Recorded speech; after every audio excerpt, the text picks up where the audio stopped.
So just boarded the ferry to Corfu, here at the port of Igoumenitsa on the west coast of the Greek mainland. The weather, unfortunately, is not very good today. It's rainy and chilly and breezy.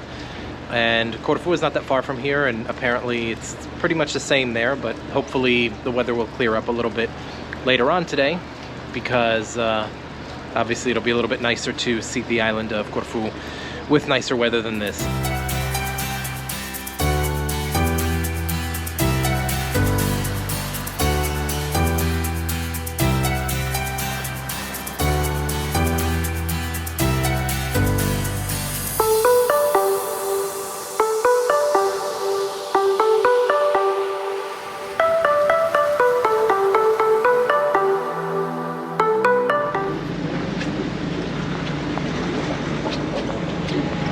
Alright, we've docked in Corfu and it's raining, so I guess I'm going to put the camera away so I can have a free hand to open an umbrella and walk to my accommodations to go check in, and then wait and see if the weather will get a little bit better today, so at least we can start touring around the main town today.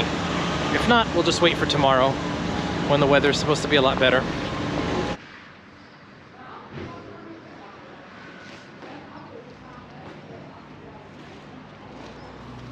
All right, so it finally stopped raining, so a little easier to go out now and start walking around and checking out the town of Corfu. But first things first, I'm starving, so I'm gonna go and get something to eat.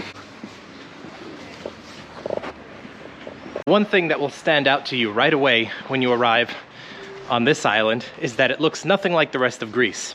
It in fact looks a lot like a lot of places in Italy. The reason for that is because Corfu spent a lot of time under the control of the Venetians. I mean, it is right across the Adriatic from Venice. It's the closest part of Greece to Venice, so I guess it's of little surprise. But the buildings and the houses here do have an interesting look that really make you feel like you should maybe be speaking Italian instead of Greek when you're here. But nevertheless, it is Greek, just a different part of Greece, and one that for me, as someone who has been to many parts of Greece and who has lived here off and on my whole life, it's definitely really interesting to finally get to see this island up close. It is an island that I've heard a lot of great things about, both from Greeks and non-Greeks alike who've been here.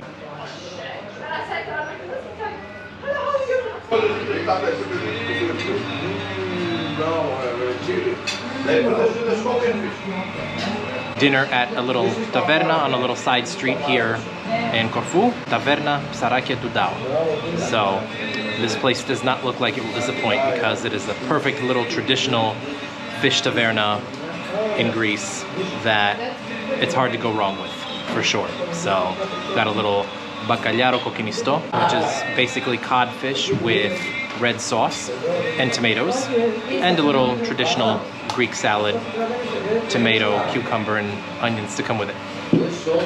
And some red wine, of course. So that was good. Definitely recommend the bacalhau coquinisto, codfish with red sauce and potatoes, is something they do well at this place. I'll leave a link to this restaurant below in case you travel to Corfu yourself and want to find a nice, simple little place to eat. It's just outside the middle of the main town. It's not right in the center of the old city. It's a little bit outside of it, but about 10 minutes away by foot.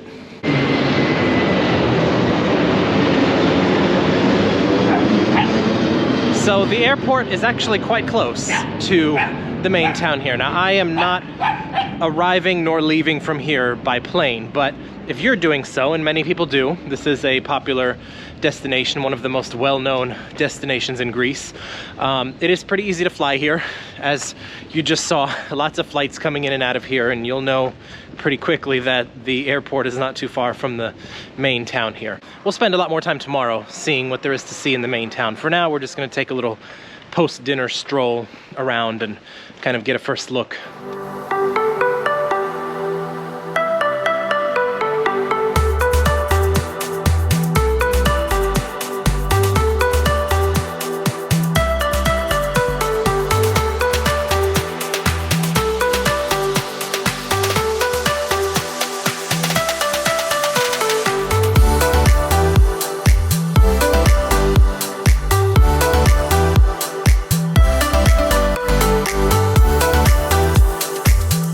really is interesting how much the center of the main town of Corfu here reminds me of Venice. I traveled there once years before I started this channel, and a lot of memories are coming back from the time I was in Venice. Especially now in the evening, the way that all of the buildings here are lit up. We'll go ahead and explore more of the town of Corfu, on the island of Corfu, tomorrow. Vlog. Good morning, everyone. It's the following day here in the main town of Corfu, and I've just checked out of my accommodations, but I'm not leaving yet. I am taking a ferry out of here this evening, so first I'll be taking my bag down to a storage area so that I won't have to carry it around with me until I leave this evening.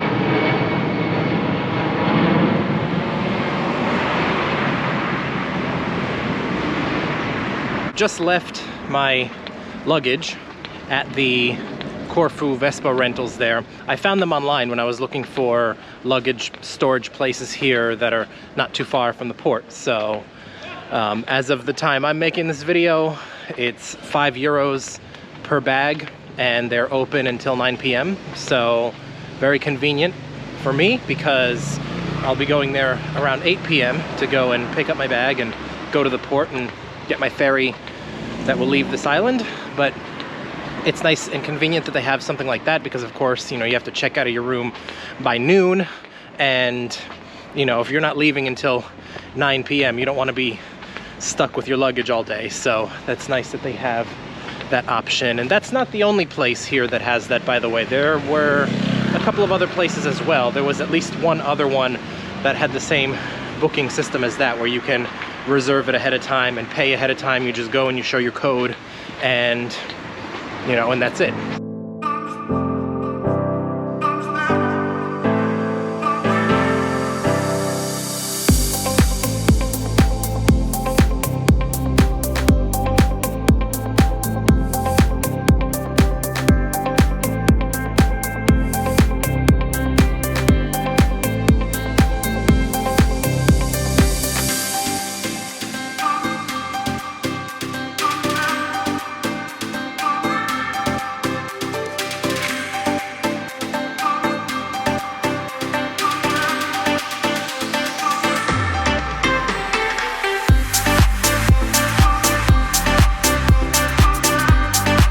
So this little park that's here next to the old fortress is nice to see, especially now in the springtime. Nice and flowery here in the springtime, to kind of see the sea and see the fortress before walking up into the fortress, which we'll do now, and see if looks like it's pretty much open. People walking in and out. Definitely a must-see while you're here in Corfu.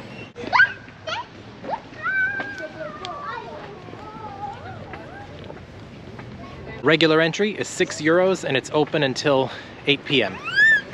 So plenty of time to walk around this peninsula here, where a lot of the history of this island has taken place.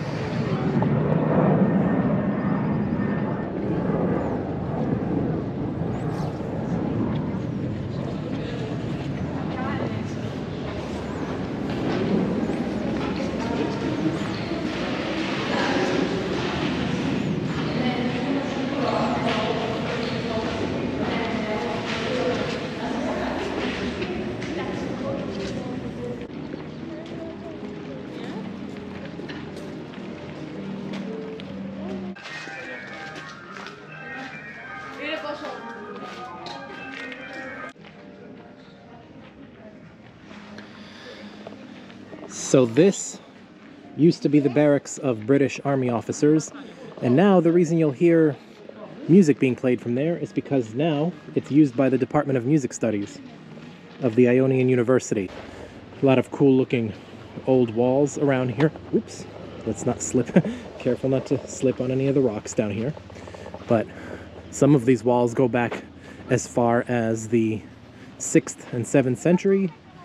Obviously, since the island has changed hands a few times since then, different parts of this peninsula were built up at different times, but the oldest of these walls goes back pretty much as far back as the 6th century AD, at least according to the information that's available here. And here's a view looking towards the sea. This is on a little peninsula that sticks out from the island a little bit.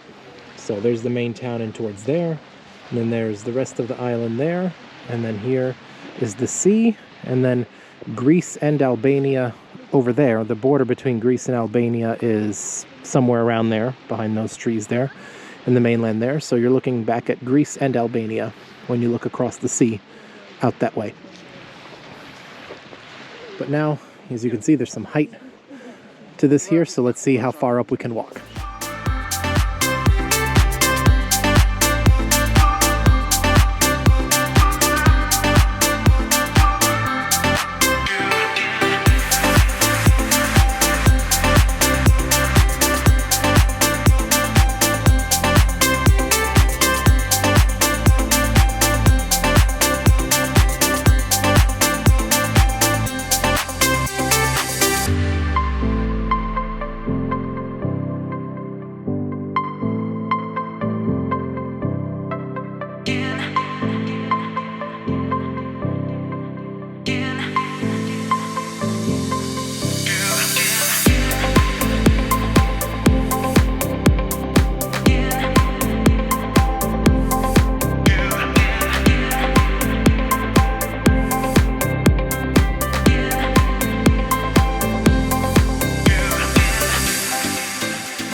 So some nice views from the top of the old fortress here. So now let's head down and find something to eat.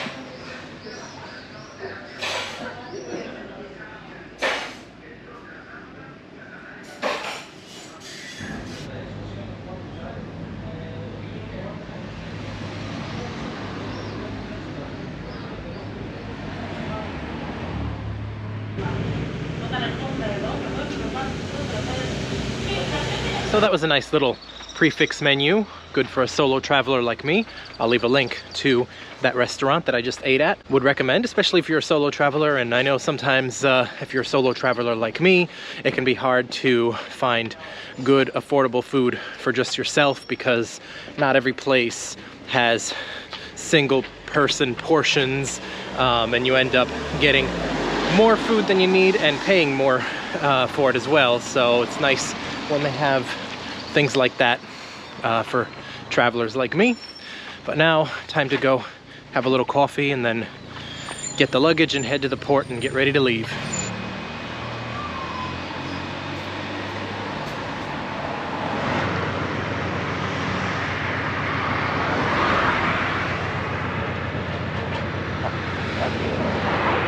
There is the ferry that I will be departing the island of Corfu with. And with that, I'll put an end to this video here about my short visit here on the island of Corfu. Now, I only was here for a day and a half, and that first half day was very rainy, and so I basically just spent today going around the main town. But if you come to Corfu, you really should see more than just the main town. I would recommend spending more than one full day here so that you can have a day to explore the old town and then to go and see some of the other areas of this island, because it is a large-ish island. It is hard to get around if you don't rent a car, so I'd recommend renting a car and going to see some other places. Up north, there is an old town near the tallest mountain on the island. I'll leave a link for that. And also some other places on the west side of the island as well, including some of the best beaches. Now, it wasn't exactly beach weather for my visit here. I visited in early May, which, depending on where you're from, I mean, it might be warm enough for you to swim or not, but the weather could still get a little chilly and wet sometimes this time of the year. Other times you might be lucky. I mean, tomorrow I think it's supposed to be like 25 and sunny, so it really depends if you come this early in the season. But if you come in the summer, you'll be good on going to the beaches for sure. Make sure that you Hit the like button on this video. Make sure you subscribe to the Global Niko channel if you haven't already, so that you can stay tuned for more travel vlogs and flight reviews. And I'm really excited about the next place I'm going to show you guys, which is actually not in Greece. I will finally have a place to show you guys on this channel that's not the United States or Greece. So I am heading over there overnight tonight, hence why I had an extra coffee just now. For now, take care and travel better.